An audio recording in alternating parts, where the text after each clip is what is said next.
could air a TV spot, we could do one print ad, and we pretty much had the audience covered because there wasn't that two-way dialogue. But now when we start to look at the landscape, especially how mobile has absolutely changed the landscape, we have so many more abilities to provide more relevant content to that mom, and also ways that we have to reach her. So no longer are we able to just have 2 or 3 or 4 modalities as part of our media plan. We really need to make sure that we are where mom is in the areas that are appropriate so that we can kind of make that connection and be top of mind when she's looking for a vacation destination for her family. As part of that, we've heard a lot about the main channels, but we're really looking across 3 broad areas of how can we reach her through paid advertising, which is everything from TV to even how we utilize search engine marketing, to our owned platforms, which is all of our websites, our mobile sites, our educational content that we prepare for schools and curriculum development, as well as the blogs that we run, and then even our programming like Sea Rescue that appears on Saturday mornings. But then so important is word of mouth, and I think you heard it yesterday in Ron's presentation. Word of mouth, whether it's traditional, you've just talked to your friend, or it's those TripAdvisor, those third-party sites where you're really looking for reviews. They have so much credibility that we have to figure out ways, and we have to be in those spaces as well. And as such, we have dramatically changed how we dedicate our resources to make sure that we are where mom is. And so, whereas we probably used to spend more than 50% of our money on TV, we really now are looking at more like a 30% share of TV and spending more than 40% of our resources attached to digital, which really includes mobile, search, everywhere that mom is, online video as people start to kind of cut that cable cord, and then just stream videos is really important to us. The other consumer insight that we tap into is extensive segmentation. So not only do we know who our mom is, where she is geographically, we know a lot about her psychographically. We know that she's an active mom, she's multitasking, her kids are her main priority, but then also that education and connections are very important to her. So we start to look at all of that segmentation, and it really does help us influence the types of programming we're on, the times that we're on that programming, how we geo-target mom on her mobile devices, and then even the social profiles, so that if I know that Nicole, for example, is a certain type of mom and she likes SeaWorld, I can kind of know a little bit more about her personality style so that I can find more like-minded moms just like her, more willing and able to connect with the SeaWorld brand. From a digital focus, we utilize things like online travel agents that are your Expedias, your Hotels.coms, everywhere that you might look to research vacation opportunities that are available to you. We do a lot of competitive conquesting, so if you happen to come to San Antonio and you're looking for things to do in San Antonio, we may be able to follow you in a digital platform and be able to remarket to you afterwards. But all of that is a great foundation for us to help say, now what opportunity, what do we have coming on board that we can help promote to moms? So for us, we really are a very exciting destination. We work very closely with the San Antonio Convention and Visitors Bureau. San Antonio is growing unbelievably. We have such a rich level of history. The Alamo is getting ready to be awarded World Heritage status, which is really a coup for the city itself. We have strong CVB support, and then moving into next year, we're actually even getting a new convention center.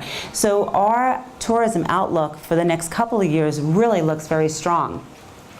But we absolutely have competition. And so competition for us is not what you might think as a regular another theme park. Competition is really anything that competes with our target's audience leisure time, right? We live in such a busy society right now that you really are choosing between dance classes, baseball practice, soccer practice, and then trying to squeeze in some fun family time. So not only do we have the Alamo and Riverwalk in San Antonio, but things like Main Event, huge bowling alleys, and then even a new destination called Top Golf, which is this amazing 3-story high family golfing experience. So trying to make sure we are aware of who our competitive set is really important as we start to differentiate the experiences that we have.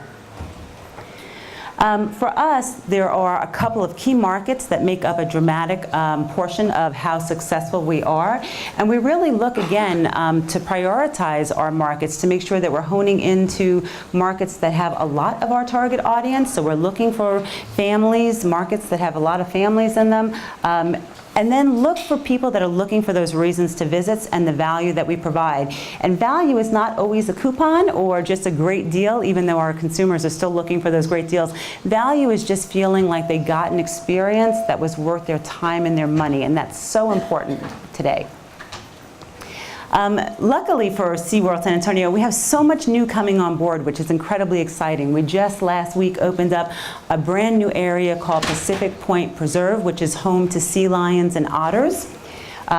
It also has a brand new show as part of that. If you've ever been to a SeaWorld park, we have Clyde and Seymour, and they tend to be, again, a little bit of a more comical, fun show for guests to watch that are a children's favorite. Balancing that out, in next year we are introducing a new section of our park called Discovery Point, and it will give guests the opportunity to actually swim with dolphins, which is something that's not currently available out in the Southwest. And I've got a quick little video. Let's see if this will work here. We'll do it this way.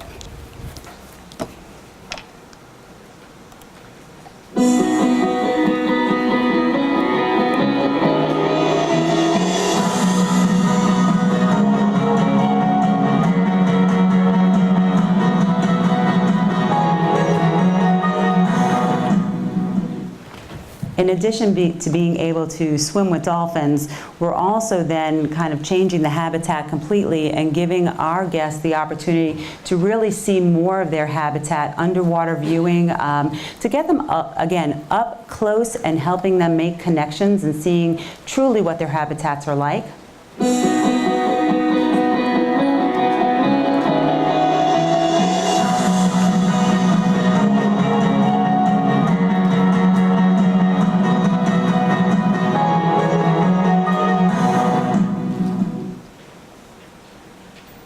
It also is an opportunity for us to be able to, oh, sorry. Stand by. You don't need to see that again. Reintroduce a lot of our animal programs. So one of the things that is truly SeaWorld's point of difference is how close you can get to the animals and all of the different interaction experiences that you can have, including a sea lion interaction program. And so I'll share this one last video with you before we get into some creative discussions.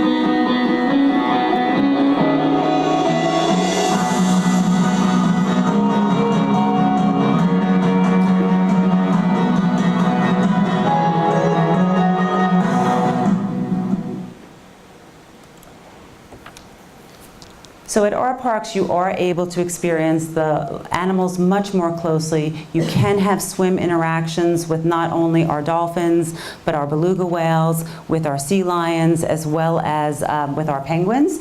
And something that we're also introducing in San Antonio, not until 2021. In California, it's coming in 2018, but is dramatically expanded killer whale habitats that will truly allow you to see more into their habitat area, give them, oh, wait, sorry. Nope.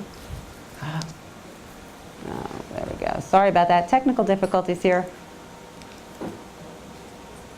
There we go. Stand by. I don't want to get stuck to the, there we go. Again, giving a much deeper view into the habitats of our animals and providing more transparency into how they're cared for.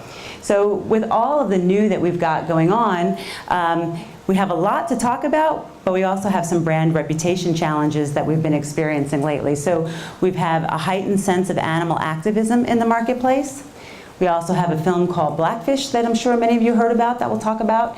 And then just public opinion. So how do we go out there as a company that is innovative and launching new products? How do we go out there and talk to people that are actively campaigning against us? And trying to understand how much of that is the true population versus a very small group of activists. And so we've really done a lot of research and development to understanding what our challenges are. For 50 years, SeaWorld has been a member of the American Zoological Association. Unfortunately, it's not something that we have really gone out. It's always been a known fact, but it's not something we've ever gone out and marketed, that we are highly accredited and we are highly regulated by the U.S. government. And so one of the things that we are really starting to make sure that we do is communicate all of the affiliations we have and our high standards of care moving forward. We are a leader in animal care, and we have unbelievable professionals on our team, from zoologists to marine biologists to even then behavioral scientists who work with the animals. They truly are leaders in their field. They're called upon again and again by industry experts to help. Right now they're rescuing sea lions that have been affected by the Southern California oil spill. We were there during BP's oil spill during the Gulf of Coast, truly giving expert advice to the U.S.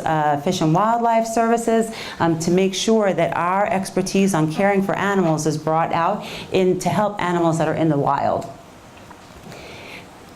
And then we do a lot of work on rescue and rehabilitation of our animals, really making sure that if we are called to assist in the rehabilitation of an animal, like a manatee that just was rescued off of Houston, that we're able to care for that animal and then release them as quickly as possible back into the wild. So how do we create a compelling message, especially in this climate that we're in right now? And the approach that we've taken is truly a dual approach. One that is focusing on who we are as a company, dispelling some of the claims that the movie Blackfish made about us, really focusing on what those important messages are for our consumers. And that's a long-term brand building effort that we're undertaking. The second is, how do we then also communicate everything that's new? So how do we communicate the reasons why you might want to visit a theme park? And so they both work very strongly in tandem together.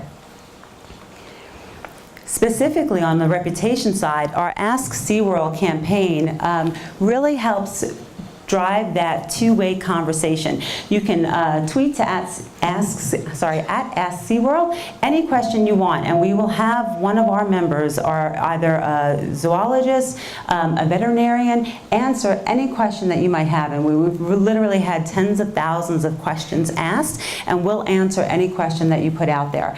We are trying to make sure that we answer all your questions and then also share truths. And I think they really are focused around three key areas of what the activists have been targeting against us that we feel have been misleading. We have the highest standards of animal care, and we just want to make sure that people and our consumers know that, and that we get the message out to them if they have concerns about that. We also have been undertaking campaigns to talk about the lifespan of whales in our habitats, because our whales live as long in captivity as they do out in the wild, and that was one of the mistruths that was spread in the movie Blackfish.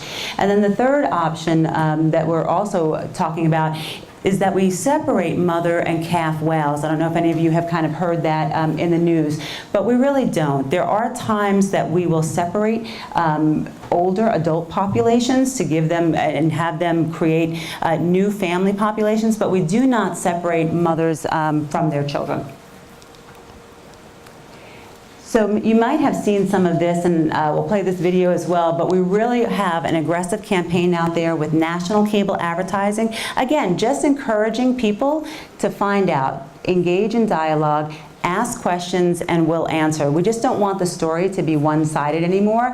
And then we've taken, again, a little bit more of a zoological approach to the facts. If you think that we don't care for our animals, we want to be able to tell you and answer any questions or concerns that you might have. And we'll just play this one quick video. Let's see if it will go to YouTube for us.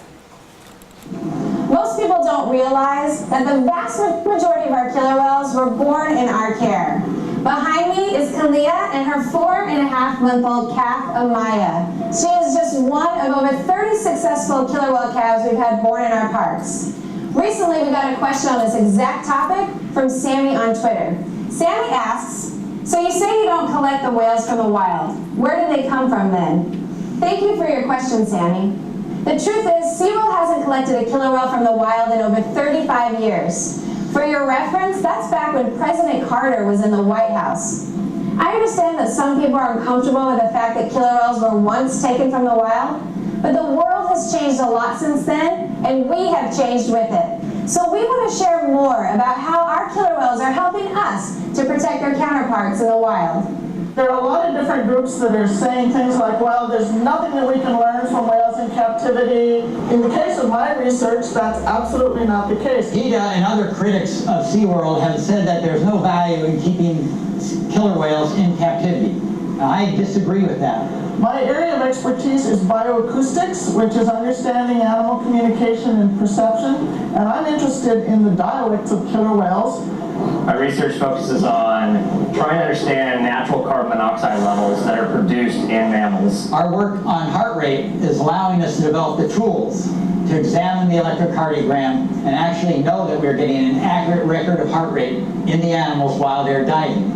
Once we've accomplished this here at SeaWorld, we can now use these techniques when we go to sea and put these on animals at sea to see how these animals are able to dive as deep and as long as they do. The work that we're doing is important for helping to manage the killer whales in the wild because we're learning about the flexibility and the adaptability of their dialect system in a way that you can't plan an experiment like this in the wild. Having whales at SeaWorld is a great opportunity for scientists like myself to come here and collect very controlled samples that are otherwise impossible to collect in the wild. Those are just 3 examples of more than a dozen research projects we're working on to benefit killer whales everywhere.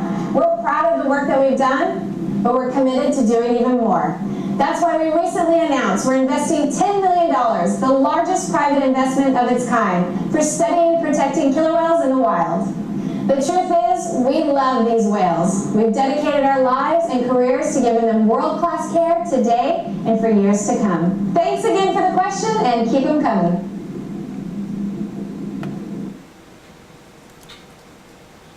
Now I'm going to get back to it.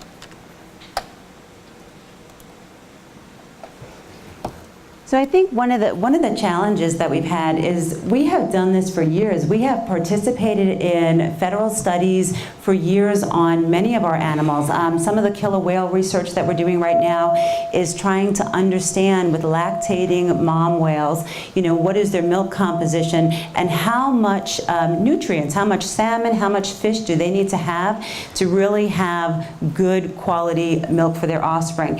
And that's critically important for whales that are off the coast of Seattle and Vancouver, because knowing how much fish intake they need, we can understand if the salmon populations in the external environment are sufficient to maintain healthy birth populations. And so I think the biggest challenge for us and the biggest surprise, we've done this for so many years, but we never talked about it, right? We figured, people don't care, they don't want to know. They're not interested in the behind the scenes of how we care for whales. They're not interested in some of the scientific research. And I think that is one of the biggest things. If we have to look back and say, what would we have done differently? This is something we probably just should have been publishing all along, having it out there continually. This is not new efforts that we're undertaking. It's just that now we're letting our guests and our consumers and the general population know about it. As part of this Ask SeaWorld campaign, we really wanted to make sure we were getting the message out there in a multitude of ways, and we really harnessed the power of all of our team members.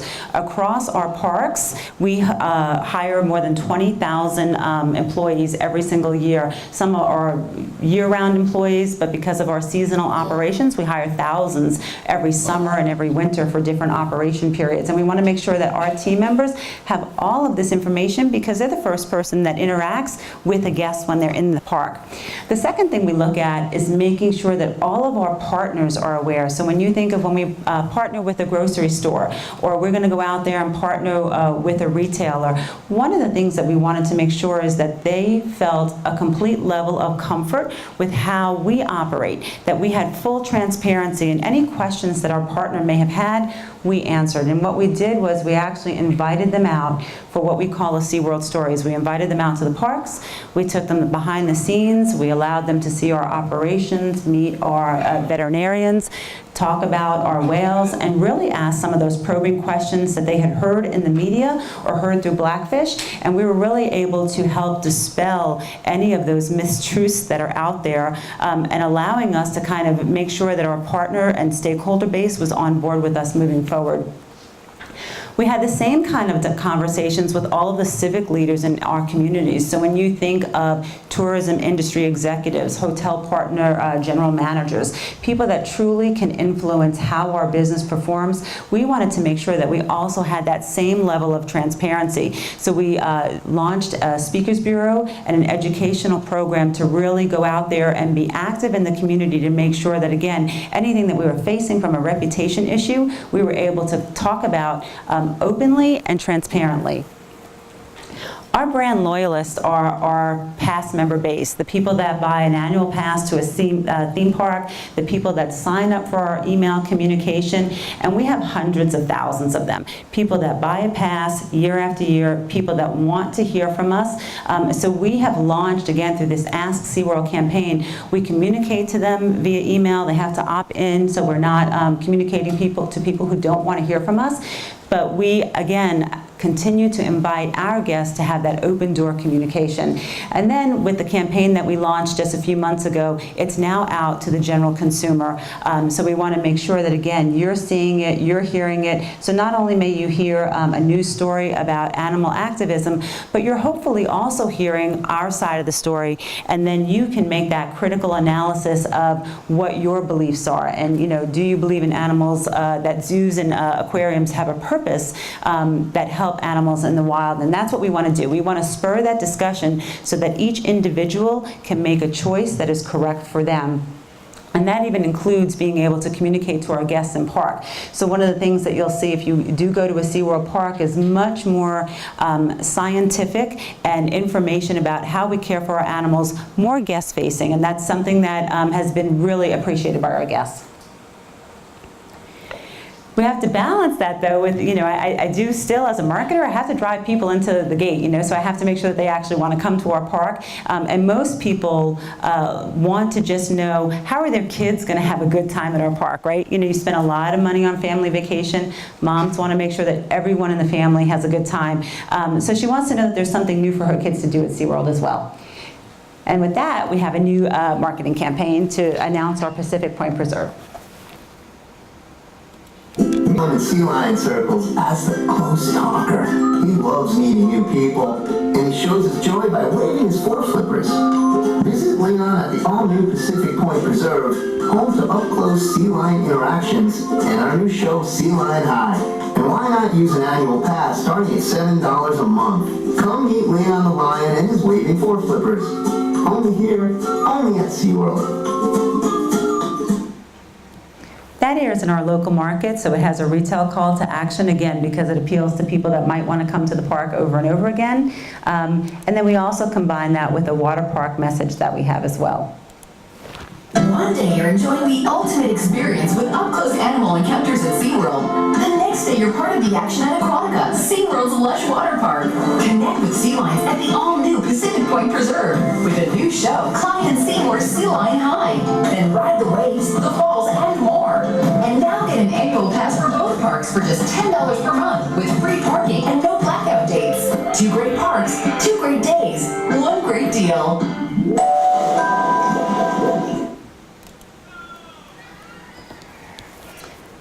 We combine that with out-of-home advertising, digital print, all of the traditional mainline advertising, as well as how we reach people mobilely with content. Part of that kind of getting the word out of what's new, though, is making those larger connections that Ron spoke about yesterday when he talked about the Seahawks and everything that they do from a promotional standpoint. But we really need to look at, and we did execute, ways that we got out into our earned media. So we did publicity tours, we gave construction updates, we went into the schools with a Sea Lion art contest, which gave us an opportunity to provide educational curriculum to kids that were in kindergarten through 5th grade, but also got them involved in the excitement of knowing that there was something new coming to SeaWorld. We channel our guest power, which is just because we have, again, hundreds of thousands of guests that come through our park in a couple of months' time. We wanted to make sure that we had in-park messaging to communicate our new attraction, utilized our email subscriber base, and then made sure that also the industry was aware with travel shows that we do, so that the industry was excited that we were bringing something new, a new attraction to San Antonio. And then looking at how we launch a new attraction, again, we really want to make sure that we get all of our key stakeholders on board. So we do things like VIP parties for the community civic leaders to make sure that they're aware of what's coming new to the destination.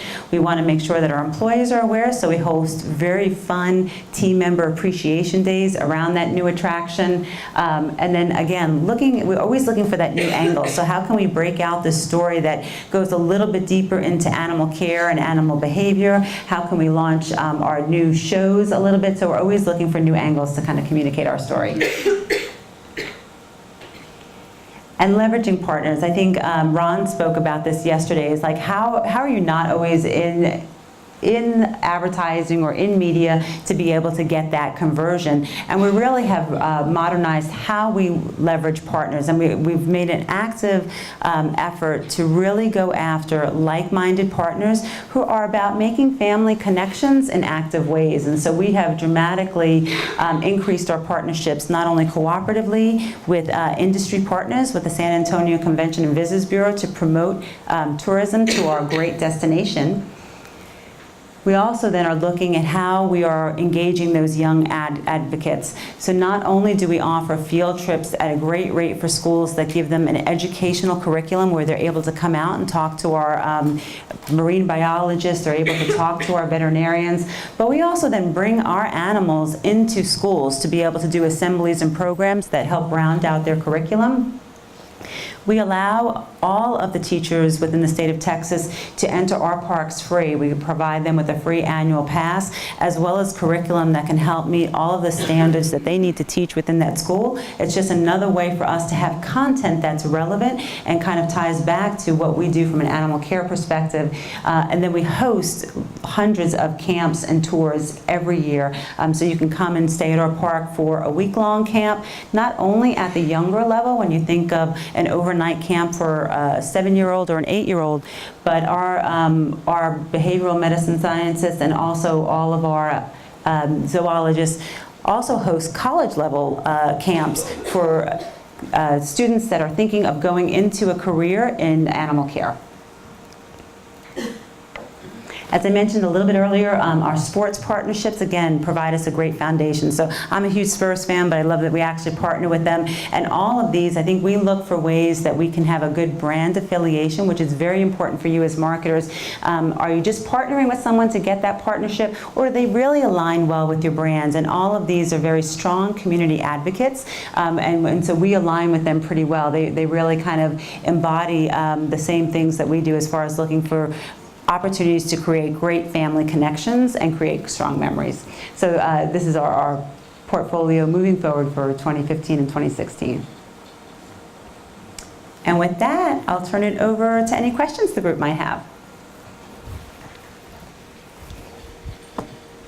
Yes? How do you prioritize your investment in those partnerships? Sources of money? Absolutely. So the question was, how do we prioritize our investments with different partnerships?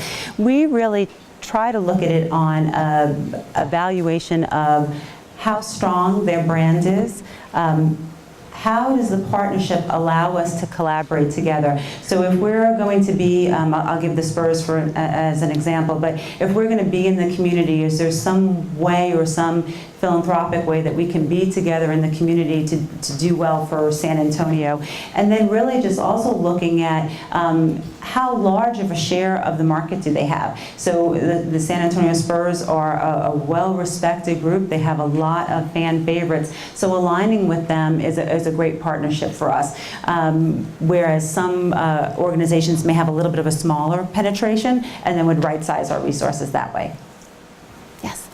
You mentioned in regards to the brand reputation and some of the things that you've done reactively following the controversy in the past few years, and mentioned that a lot of these things that you're talking about now you were doing before, but you weren't really sharing that message. So how do you kind of balance that messaging and really have it be authentic so that people don't see it as, oh, well, they're only doing this to be reactive? How do you really give it that air of authenticity so people know, this is something we've been doing for a long time, not just something we're putting together now because of what happened? Yes. So her question was a great question. It's literally because of the reputation issues, how do we reposition our brand so that this doesn't feel like we're doing all of these efforts just because of the controversy that we've been going through. And I think the answer to that is really it's a long-term effort. We're trying to, with the Ask SeaWorld, we are providing all of that content there historically of what we've done and opening that transparency. The second thing is really making sure this is a long-term effort for us. So this isn't a campaign that is like my summer campaign, and I can't just advertise it until August and then we'll be quiet. This is going to be a multi-year effort to continue to communicate, send out press releases. When we partner with Habitat for Humanity or United Way, things that we've done for years, now we're probably just going to constantly have that available and have that content available. And again, this is just going to change the way we do our business. The other thing that I think is important is as we look to expand, we are now also looking to expand in ways that provide access to behind the scenes for the general guests that might be interested in that. So as we're getting ready to deploy our new dolphin area, we're looking at ways that people can walk to the back areas and actually see our animal care team taking care of the animals behind the scenes. So we're trying to bring more of the back of the house operations out to the front of the house. Again, just to be more transparent. Yes? Pretty much along the lines of that same question, just with the reputation battle that you're having, is there a way that y'all are quantifying or just seeing if you're winning or losing? Yes, yes. So the question is, how are we measuring our key performance indicators of this research? I think one of the great things about SeaWorld is we have access to a ton of data. Sometimes that data can be overwhelming. We do a combination of quantitative and qualitative research. We actually started with research to kind of get what does the general consumer, let's see if this, okay, sorry, what does the general consumer think about the SeaWorld brand? And our initial research was that overwhelmingly greater than 65% of the general population has a favorable brand impression of SeaWorld. The second thing that was really interesting is that 73% of the US population never heard of Blackfish. So when you start to balance out these national surveys and what you're going to do moving forward, we literally have checkpoints where we're checking our brand health, and right now we're checking it more often. I think Ron said his company had checked it maybe every 6 months or so. We're now basically checking it quarterly, if not monthly, just to see how we're doing and how we're performing, to make sure that we're moving guest sentiment and that we're communicating enough, which I think is the largest challenge, is not only can you be communicating, but do you have enough weight behind it? I think the one back, yes?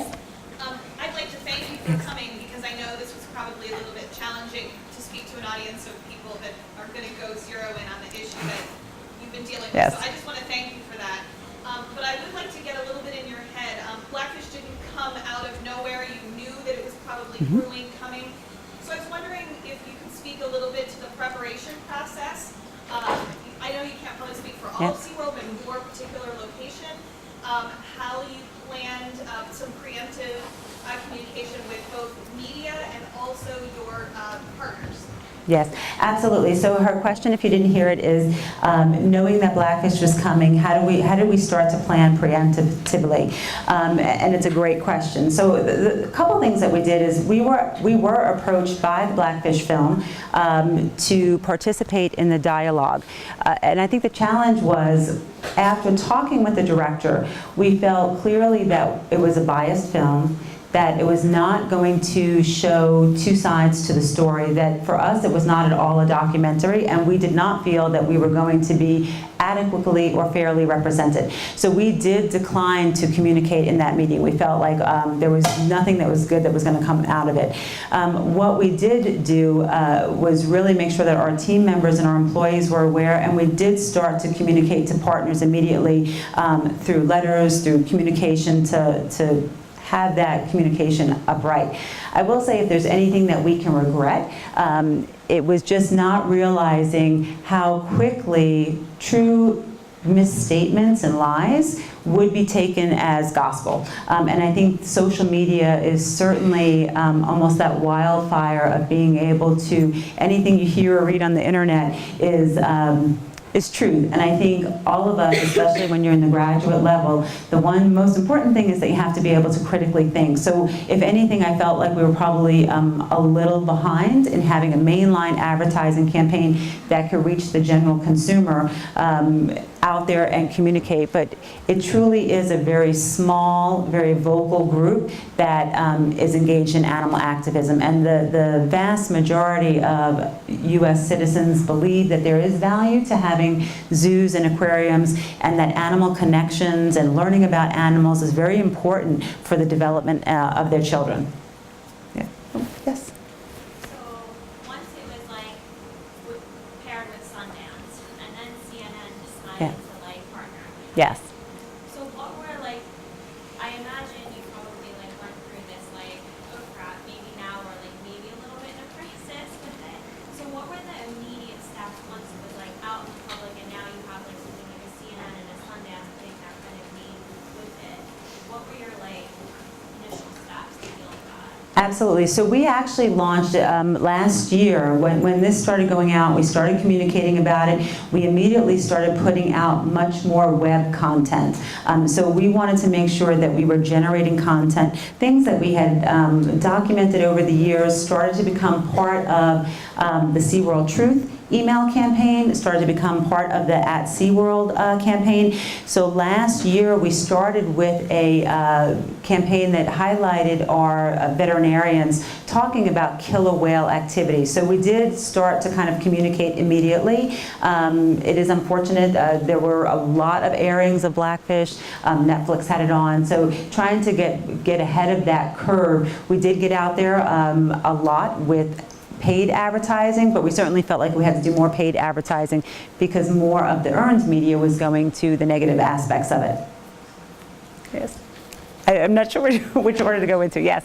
Diane, Yes. I have to say, one of the things I've noticed are the SeaWorld ads that have been on CNN with the trainers talking about how much they love the animals and the whales and that sort of thing. And I thought, you know, it might have been easy to just kind of let this die down. You've actually brought up the issue within your ads, and you know, granted it was SeaWorld in the busiest time of the year for you. So why did you decide to go that route with those ads? We felt, and her question was, you know, we now have our campaign out there, and we are going head to head with what we feel are the most disturbing misstatements, that our killer whales are not cared for, that they don't live as long in captivity. We do not want the general consumer to have any doubt about who we are as a company or a brand. And so for us, I am not, if you are an animal activist and you do not believe that animals should be in captivity, that there should be no zoos in the world, that people should not have dogs and cats as pets, I can't change your mind. You know, that is what you believe, and you have that right to believe that. But if you have concerns about how we care for our animals, or that we separate mother and baby whales, we need to dispel that, because that's not true. And so those are things that we have in our power, and we felt that it was critically important for us to be able to get that message out. You as a consumer should be able to make that decision. And if you're an animal advocate, you probably will realize all of the good things we do. If you're an activist who doesn't believe in animals in captivity, I just probably cannot change your mind. Yes, I'll get to the side. I'll get this side next. So my question is, SeaWorld is like a case study. You had your crisis management, reputation management, and what I'm referring to, and you might not refer to, as rebranding. So you started in the immediate dealing with it.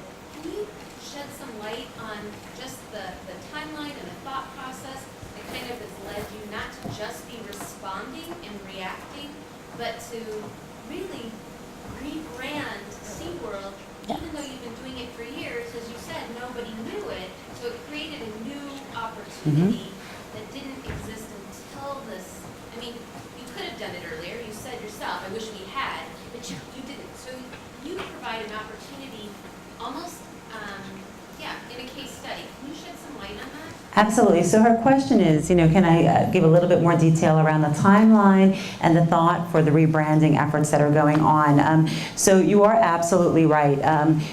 Prior to the animal activism and the Blackfish film airing, we had really, I would say, one kind of brand standard where we were really promoting more from a product standpoint, what you could do and experience within our park, right? So basically you could come to our park and enjoy the park, and here's the different rides and attractions that you can experience. Because we had heard from guest research that that was important for a mom to be able to see that people, how her family, and envision her family enjoying the park. From a brand standpoint, once Blackfish started to air and really started to gain traction, that's when we came out much more defensively of, you know, let's set the story straight. Let's make sure that our argument is being heard. So we started developing content that was more revealing of our scientific side, things that were behind the scenes of the research and development that we provide, of the fundraising that we do, of the grants that we make. So we really started making sure that we were, one, creating content, as well as publicizing that through PR releases and pitching stories. As part of that, though, we absolutely have looked at moving into the latter part of last year and into this year, how do we change our overall brand messaging to be more of a purpose-driven brand, so that, again, when we're communicating to you that there are great reasons for your families to come to SeaWorld, it's also because we provide an educational message that your child will have an opportunity to learn more about animals that they may never see in the wild, and then also make sure that that has value to you, that that education and that connection and seeing your child grow and learn more and being open to learning more and getting inspired is so important. So you'll definitely see our messaging take on more of that approach moving forward, to be a purpose-driven brand. Yes, I'm going to try this side of the room and then I'll go around to the others. Yes.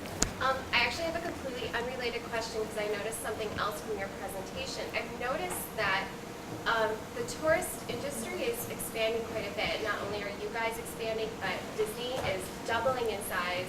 Universal has added the Harry Potter theme parks. I know, at least for Disney, a lot of it has to do with adapting new technologies. But I find it interesting that amusement parks are now expanding so closely out of the recession. How are you guys trying to market and spin all this new expansion when some people are probably still scared to be spending that extra money to travel with their families?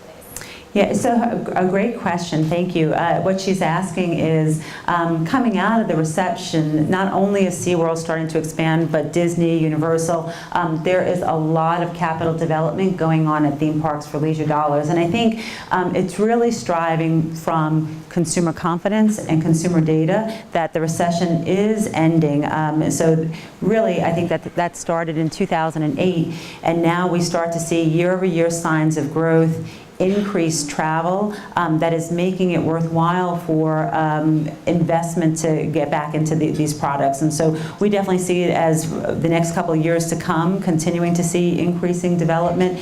San Antonio happens, and I can speak a little bit more about San Antonio, happens to be really great. I think Texas, of any state, has weathered the economic downturn better than any state. They have the most diverse economic profile, business and industry from across several industries, healthcare, oil and energy, finance. So we probably have had less of a recession than other places. Yes? When SeaWorld first came out, I remember there was like a huge backlash for that too, because I remember article after article saying how SeaWorld was picking and choosing only certain questions. And I remember a specific tweet, and I looked up to try and remember exactly what it was, when SeaWorld tweeted that we were trying to answer your questions, but we have a few thousand trolls and bots to weed through. But now with research like Jay Baer's Hug Your Haters research, basically saying that if you don't respond to the negative criticism, that every single one, that your brand advocacy drops like something like 42% or something like that. I was wondering, did you shift the campaign a little bit after that backlash and that kind of crisis? It's a great question. Yeah, where people were frustrated that they had to go onto a different platform other than just Twitter to get the responses and stuff like that. Yep. He asked a great question. So basically when we launched the Ask SeaWorld campaign, there was a little bit of a controversy that we were not responding to everyone's communication, that we were picking and choosing who we were responding to. And the comment that came back out was that it was because of trolls and bots. So basically automated question answering, questions being generated. So what we wanted to try and do is really look at analytics, and this is where big data becomes really important. We really wanted to understand who is driving real questions. So, you know, this entire audience is asking such great questions, and we want to be able to ask your questions. But we could have one person who has set up an electronic program to ask thousands and thousands of the same question repeatedly. So how do we take what is less than 1% of the population of questions being asked by one person, and how do we kind of take that offline? Because again, we want to get, I'm not going to be able to change an opinion of an animal activist that is truly out to just attack us. So how do I go after the population that really does want to know more, that is trying to weigh, does SeaWorld have value? And I think that that's what is important. We do not want to get sidetracked from answering good questions and having good dialogue with our guests and people that are important to us by those that are truly just trying to really make sure that we're kept busy and derailed. And so I think that's what's so important, as you as a marketer have to be able to understand who is driving your business. And I'll give you a good example. The activists did start to attack some of our partners. And so what we wanted to do, again, they have a couple of activists. There's one activist who can easily tweet up to 9,000 times a month. You know, so having one person have that loud of a voice when your other 100,000 guests are giving good comments about you, we wanted to make sure that our partners, one, had information about it, but then we also had a partner who was getting attacked, saying that all these tweets were coming in, they were no longer going to work with that brand. When that partner did the research of something like 10,000 tweets that came to them, or guest complaints, if you will, only 2 of those people had ever bought a product from them in the last 3 years. So if you're not buying the product to begin with, you certainly have a right to boycott, but I don't know that I need to spend my energies on you. That's actually not true now. The research has changed, and they found that, you know, those people that don't buy the product can actually change with those responses to the negative criticism and increase brand advocacy with people that didn't interact at all. But that's just something that's new that it's coming out with the, like I said, it's Jay Baer's Hug Your Haters research, which is something that you could probably apply to this situation too. Yeah. It's Yeah. a lot different. It's changed. Yeah, thanks. Yes? What are the thoughts towards producing a corporate social responsibility report? We actually have internally that we prepare. And we are starting to work on preparing an external, I'm sorry, she was asking about a corporate social responsibility report, and does SeaWorld have one? We have not. We are starting to work on those components to be able to share how much we recycle, what our conservation efforts are. So we are starting to work on that, especially being a public company. Being able to come out with a corporate social responsibility report is very important moving forward. So it's definitely something that we're working towards, and being able to release and have that available to everybody. Yes. Oh wait, let me grab. Yes. I was a totally different question, but in terms of structure, how do you guys, you have different parks, so I'm just interested in like the structure of your marketing and comms team across Yes. these different parks, and then as a whole, because you're dealing with this issue as a whole, but I'm sure you have individual things that you have to deal with as well. Great question. So she's asking about just organization, what does our marketing organizational structure look like? So we do have a total of 12 parks throughout the United States, and we have our corporate offices in Orlando, Florida. And so we have kind of a balanced approach of how we communicate. There are certain platforms that we have a centralized effort on. So our corporate team really helps lead a lot of our program and platform development that all the parks are able to use. So our e-commerce platforms, the mobile platforms that we use are developed at a corporate level, that those resources are provided to the individual park teams. But then the park teams are responsible for all of the consumer activation. How do we launch a new attraction? How do we promote our events? And how do we provide those market-centric messages for our guests? And I do have expert team members that specialize in social, e-commerce, traditional PR, advertising, and then especially important for us in the tourism industry, sales, hotel sales, tourism conversion, and all of those programs. Yes.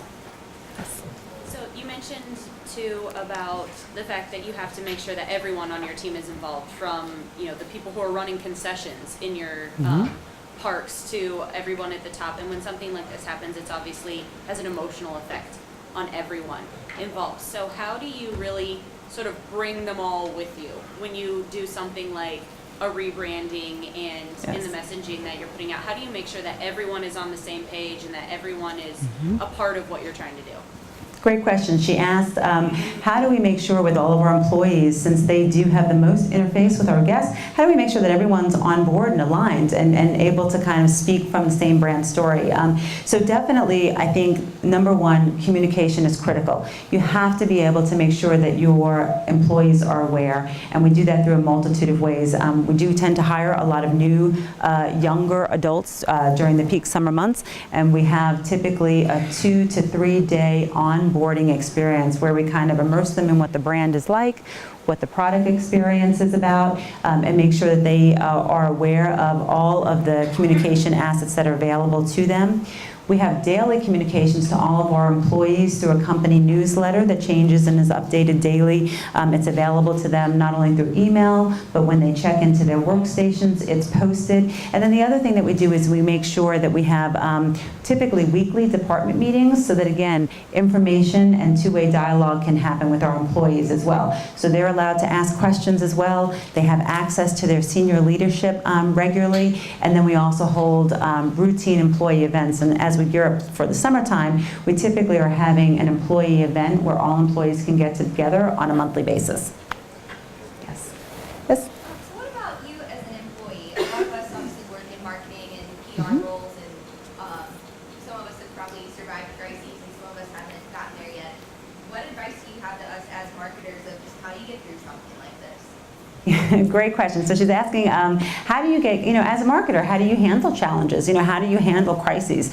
And I think a couple of things that are really most important is, one, you really have to rely on teamwork and collaboration. So you as an individual marketer, it's very hard to get the job all done by yourself, right? There's typically a team of people that actually help deploy messaging, that get it out to the various stakeholders. So again, I think communication amongst amongst your team is critical. Don't be afraid to ask for outside help. There are experts in how to get messages out digitally, how to live in the social space, that if you yourself don't have the resources to handle it all internally, I think that that's important to be able to say, can you handle it internally, or do you need to tap into some expert counsel? And then I think the third most important thing is to really measure and review and adjust as you need. I think you have to understand, are you solving the right issue? When you align on a communication tactic or a marketing campaign, what are those key performance indicators that you're going to use to measure success? And then measure that and adjust as you go along. So, yes? How much did you have to increase your marketing budget in defense from the movie, and how did you make the decision on how much? I will tell you, what we did was we really looked at resources across the parks, and we were able to kind of maybe shift tactics to help support the campaign. So we really wanted to look, and this is when we tapped into an outside media agency. We wanted to know exactly how loud do we need to be so that the average consumer we can break through. So I think knowing what budget there was, and then really looking at resources, even within our own budget, of what are programs that are fun to do, which is ones that are actually going to move the business. And that's how we kind of looked at it from an ROI standpoint. Up there in the top, sorry? Yes. In my former life, I was a CVB director for over 20 years from different localities. And I'm curious about the support from the Convention and Visitors Bureaus. I know a lot of them, in my cases, we were funded by the lodging tax. People don't go to hotels to stay in hotels. Obviously, there's a destination that there has some beds. So I'm just wondering, an economic impact, the CVBs, especially if they have to get any funding from local government on any level, is like banging your head against the wall, because a lot of them don't get tourism as an economic development. People come spend their money and then they leave. You're not building schools. So I'm curious as to how your CVB supported you, and especially your hotels. What kind of feedback you got? Great question. So she was saying she had been involved in convention and visitors bureaus for a long time. And how did our convention and visitors bureau really help fund us? Did they back us? Did hotels back us? And the question is absolutely yes. Interestingly, San Antonio is one of the very few, especially of our size, city-run CVBs. So they are not an independent company. They do get their funding from what's called the hot tax. It's the hotel tax. So every time you stay in a hotel, there's an additional little tax that you get charged that then gets usually used to help promote tourism to your state or your county, and I'm sure West Virginia is probably very similar. They were very supportive, and just to kind of put some parameters around that, even with our controversy and the reputation challenges that we've had only very recently, SeaWorld San Antonio is the #1 tourist attraction in the state of Texas. So we drive San Antonio tourism. So we are a #1 destination. We are still a very strong brand. We're a family favorite. So we felt nothing but support from the hotels that were around us, the hotels that really rely on us to drive the summer travel business. And then also two things I think with San Antonio, not only are we helping to drive that overnight stay, which is funding tourism, in Texas, attractions, not all states have this, but we pay taxes. So we have to charge a sales tax on our tickets, and that really helps quality of life. So we pay millions of dollars in taxes every year based on the tourism that we drive that helps the roadways in San Antonio, helps fund schools and things like that. So they were very supportive. One more minute, one more question. Anything else? I am around. I'm happy to engage in any other questions that you have. I'm around for the rest of the day. Thank you very much for your time. I appreciate it.